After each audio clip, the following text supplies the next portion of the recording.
Uncharted 3 is without a doubt still a groundbreaking success in the footsteps of Uncharted 2. While it might not be as shocking the second time around, they managed to get through an entire game without blue dudes this time. Sure, the plot is a little too much like Indiana Jones and the Last Crusade, but come on, that was everybody's favorite Indiana Jones anyway. Come on, it had Sean Connery in it, you can't top that. Rayman Origins is just pure fun. I fell in love with it the moment I saw it. I mean, it was just an instant enamoration with the graphics and the music. And on top of that, they managed to learn a couple of great lessons from Super Meat Boy on how to control a platform. Speaking of Super Meat Boy, I have to go. Yeah, Batman Arkham City is more Batman. What more do you want? It's also some of the best Batman storytelling that's ever come around. And on top of that, with still the best melee combat in video games, can't be 100%, baby.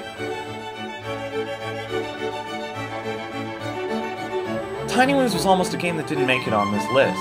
Then I realized I wasn't making this list because I was too busy distracting myself with Tiny Wings. It's simple. It's one of the best portable games I've ever played. I can play it anywhere I am and without worrying about how much time I have to play. Though I probably played more of it than any other game that came out this year.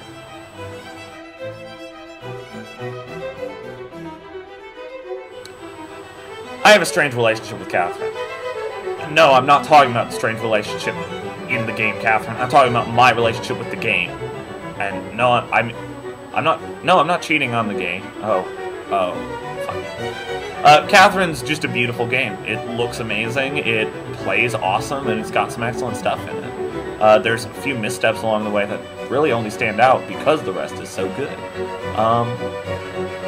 I hope they learn some lessons from Catherine and move them forward. Good job, Alice. Okay, so Skyrim is kind of more Fallout 3, so I'm not going to talk about it that much. I still can't get enough of going down into a dungeon, killing everything that moves, taking all the loot, selling it all to the shopkeepers, going on the best main story quest they've ever done, and then finding a Daedric quest and completely finding myself in Goo Goo La La Land. LA Noire just feels right. Noir just, it's coming back almost. I can feel it, or at least I want to be because of LA Noire. It feels excellent. The gameplay is superb and feels fresh, and the facial technology is nothing to sneeze at either. The story also is really, really awesome.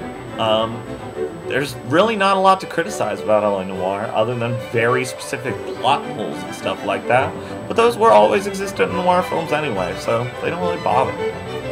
Once I finally got over my grudge with LA Noire, I was able to just sink in again, just feel it all one more time.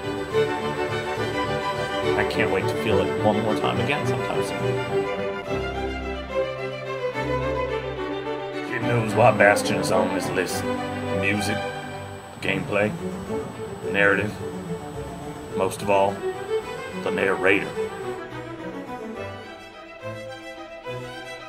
Look to a DS game to blow me away and reinstill my faith in the entire handheld market. Ghost Trick is just excellent. It's got one of the best stories I've seen in a video game, and the gameplay is completely fresh. The animation style is as impressive to me as I imagine Secret of Monkey Island must have been to kids when they first played it back in the 90s. I fell in love with this game, and then I ran into one bad chapter, which I suggest Chapter 9, get a walkthrough, so that you can see what happens afterward. Because afterward it goes completely bananas!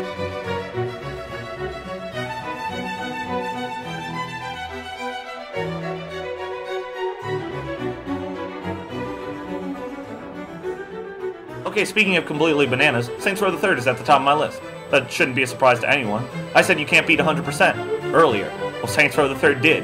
It went to 200% and then threw in cameos from Hulk Hogan and Burt Reynolds and a pimp that can only speak in auto-tune and made it the best, most fun, ridiculous game I've ever seen. I can't stop playing Saints Row the Third. It's an awful addiction.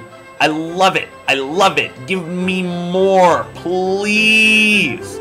Just Saints Row the Third, you should really play it. I don't want to talk too much about it, because basically it plays as awesome as it is. It's a great game. I don't want to talk about it. It's brilliantly written, it's really stupid. You should really play it.